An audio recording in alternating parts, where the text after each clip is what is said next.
Keep a pan, add 2 teaspoons of oil, 1 tablespoon of chopped garlic, half tablespoon of chopped ginger,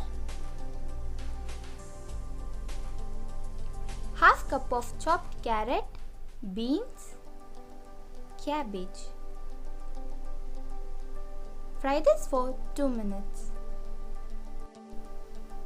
Add 2 cups of water, which is equal to half liter.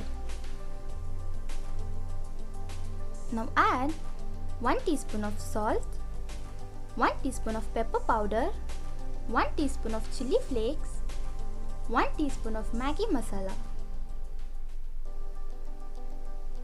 Add 1 tablespoon of vinegar, which is optional.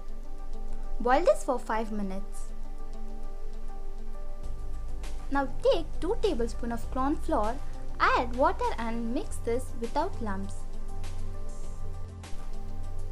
Pour the mixture to the soup and stir it for 5 minutes till you get soupy consistency.